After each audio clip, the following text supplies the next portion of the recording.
Em um mundo que teve sua paz abalada pela aparição repentina de monstros, uma existência praticamente extinta, a aparição de algo fez a existência desses seres se tornasse possível. A Torre. Neste lugar, nosso protagonista era um poderoso necromante, porém acabou sendo traído por seu grupo. Após despertar novamente 10 anos no futuro, ele decide recomeçar a Torre em busca de vingança contra todos. O nosso protagonista, chamado Ryuki, tinha acabado de eliminar o boss do 10º andar, quebrando todos os recordes ao derrotá-lo em menos de um segundo, e também liberando o acesso ao 10º andar. Nossa waifu, Haru, também estava em uma jornada em busca de alcançar o 10º andar sozinha, para aprender a controlar seu poder melhor. Esta é a parte 3, caso ainda não tenha visto as outras partes, deixarei uma playlist abaixo para vocês. Agora, continuaremos de onde paramos. No 10º andar está localizada a primeira cidade que os desafiantes visitarão. Além disso, é onde fica o portal de volta para a Terra. Portanto, as pessoas que desistiram ou pararam de subir conseguiram direitos comerciais. Foram esses desafiantes que acabaram criando a maior cidade entre os primeiros 100 andares na torre. Ryuki vendeu seus saques para conseguir dinheiro para comprar poções e itens consumíveis. Vulcan comenta que estavam levantando uma proibição de leilão, mas ele não entende que mesmo assim com esse leilão, o mercado da cidade ainda está prosperando. Ryuki diz que há muitas pessoas que levam vidas normais neste lugar, pois nem tudo pode ser comprado em leilões. Enquanto eles andam pela cidade, vários comerciantes mencionam-se da Goldleaf. Vulcan pergunta a Ryuki o que é essa Goldleaf, e Ryuki responde que a Goldleaf é a maior empresa na torre, existente há vários anos. Goldleaf é o nome de uma pessoa, sendo o homem mais rico na torre. Ryuki menciona que não sabe o nome real dele, mas sabem que ele possui quantias inimagináveis de ouro, e dizem que a maioria das coisas que circulam na torre passa pelas mãos dele. Vulcan pergunta a Ryuki o que ele queria dizer ao mencionar que precisava cuidar de alguns negócios anteriormente, e Ryuki responde que vai conseguir um patrocinador. Vulcan questiona quem seria esse patrocinador, e Ryuki simplesmente diz a Vulcan que está olhando para ele agora mesmo, onde vários logos do seu patrocinador estão por todas as partes. É nesse momento que Vulcan descobre que o patrocinador que Ryuki busca é o Goldleaf. Pouco tempo depois, eles vão para a empresa Goldleaf. A recepcionista explica que tudo de valor monetário pode ser vendido e comprado na empresa Goldleaf, incluindo armas, saques, poções e até mesmo informações. Após pegar seu número de espera, chega a vez de Ryuki. Ele informa ao comerciante que deseja comprar algo. O comerciante pergunta qual é o seu nome, e Ryuki simplesmente retira sua máscara, deixando o comerciante surpreso ao reconhecer que aquela máscara pertence ao Ghostface. Ryuki pede ao comerciante para fazer silêncio, explicando que ele tem um motivo para sair sem sua máscara, e pede que o comerciante não diga nada. O comerciante concorda em manter segredo. Em seguida, Ryuki coloca uma bolsa cheia de moedas na mesa proveniente dos monstros das hordas. O comerciante pergunta o que ele deseja comprar com todo esse dinheiro, e Ryuki responde o Goldleaf. Ele quer comprar uma reunião com ele.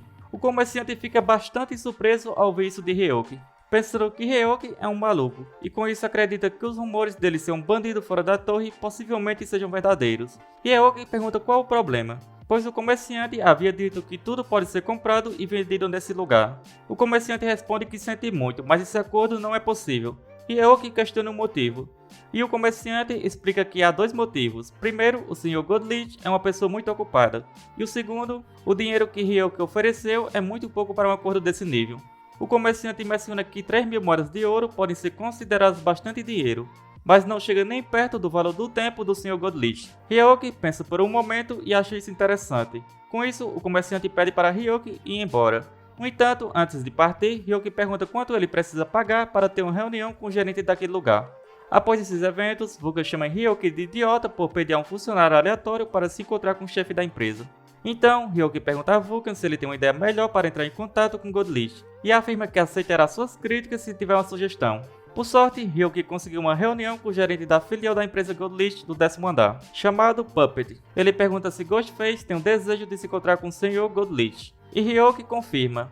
O gerente lamenta dizendo que o dinheiro que Ryuki ofereceu não é suficiente, mas antes que ele termine de falar, Ryuki o interrompe e pede para ele chamar o Goldleaf, dizendo que tem certeza de que se tornará seu patrocinador quando o conhecer. Puppet responde que Ryuki está agindo com arrogância agora. Ele comenta que ouviu muito sobre o Ghostface, mas não é agradável ouvi-lo falar sobre Goldleaf tão casualmente. Em seguida, Puppet usa sua habilidade de marionete, onde ele é capaz de controlar uma pessoa e enrolar suas cordas como quiser. Ele diz que Ghostface deveria sair imediatamente, pois isso não está indo bem. Ryuki simplesmente ri e questiona sobre essa questão de arrogância.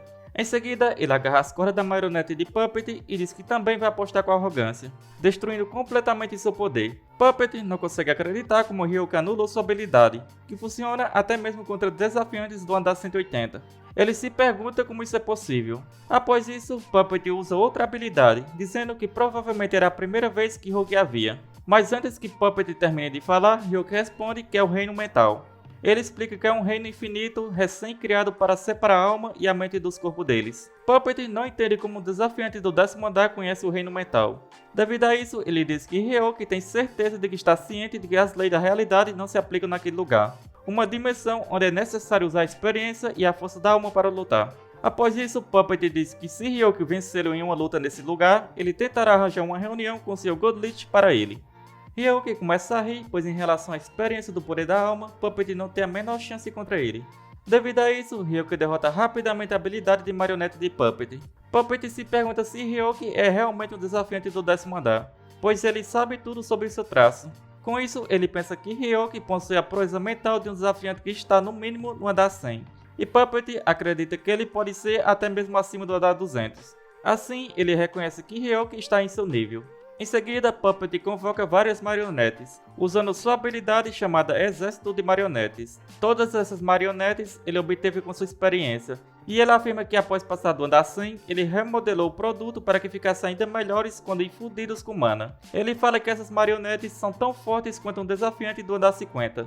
Puppet afirma que desde o momento que Ryoki entrou em seu reino mental, já estava decidido quem seria o vencedor.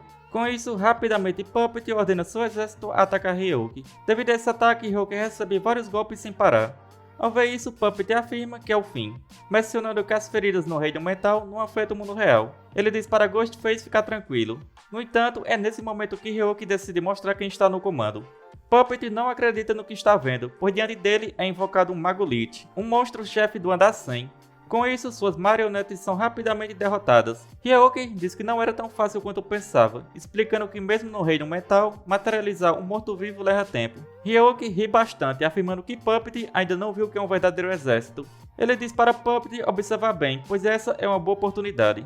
Ryoki afirma que o que Puppet chama de exército não é nada, e o verdadeiro exército está ao seu lado agora.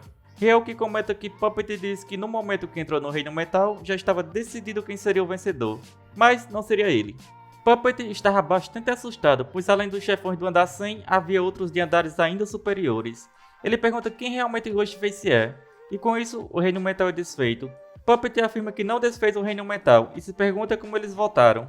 Só havia uma coisa que tornaria isso possível: Ghostface tomou o controle do seu reino mental. Ryoki diz a Puppet parar de ser um bebê chorão e se levantar, pois acredita que ele não tenha esquecido da aposta.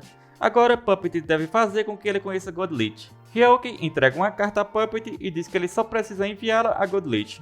Puppet fala que se não receber uma resposta para essa carta, não poderá fazer nada depois. Ryoki o tranquiliza, afirmando que tem certeza de que receberá uma resposta.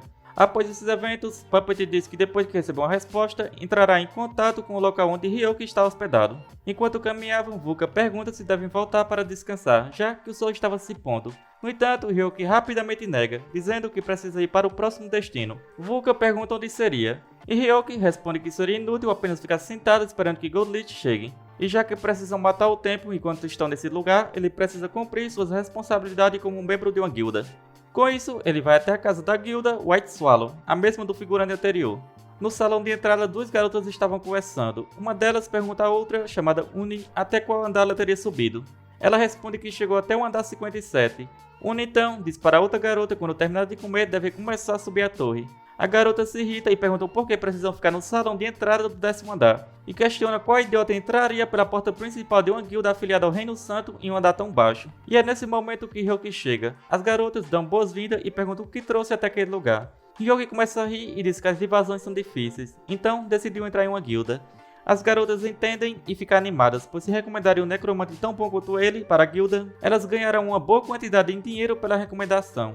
Elas perguntam se alguém recomendou a guilda a ele ou encontrou sozinho. Ryoki, para disfarçar, diz que ainda não tem uma boa referência sobre as guildas. Elas ficam animadas pensando que um iniciante como ele não saberia de nada mesmo. Com isso, uma delas pede para ele mostrar algumas de suas habilidades para começar.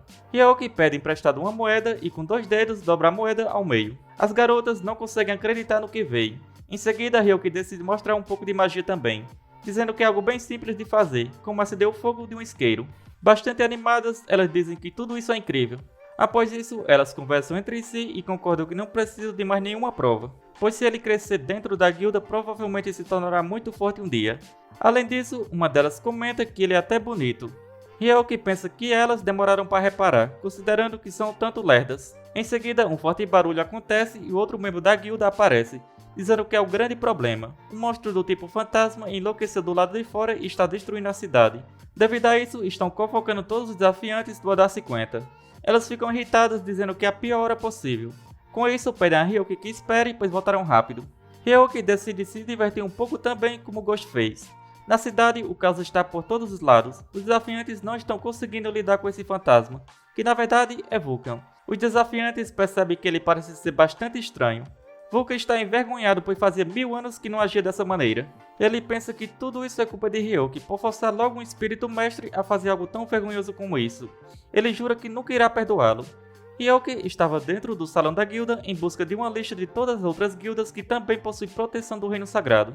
Ele quer saber a localização exata delas e diz que vai atrás de todas e destruí-las. O figurante o alerta que ele se tornará um inimigo dos Nine Star e pede para que ele não faça isso. Ryuki agradece pelo conselho, mas diz que não se importa com nada disso. Ele afirma que se o figurante não lhe der o que está pedindo, terá um problema ainda maior. Sem escolhas, o figurante revela onde está a lista. E finalmente Ryuki consegue o nome de todas elas. Em seguida, ele diz para esperarem por ele, Caim e Carmen, pois um por um, debaixo de seus narizes, ele vai destruir tudo. E ele já começou com sua primeira. Em outro lugar distante, Godlich estava revisando os relatórios que haviam chegado do 10º andar. Ele acreditava que já havia revisado tudo, mas para sua surpresa uma carta cai no chão. Ao pegá-la, ele se pergunta por que não escreveram isso no relatório. Ao ler, ele tem uma grande surpresa, pois o que estava escrito era para ser uma coisa que ninguém devia saber sobre. E assim, chegamos ao final deste vídeo. Como sempre, espero que tenham curtido. Não se esqueça de deixar o seu like e se ainda não é inscrito, não custa nada se inscrever. Isso me motiva bastante a trazer novos vídeos o mais rápido possível. Se chegou até aqui, só tenho a agradecer. Nos vemos no próximo vídeo. Falou!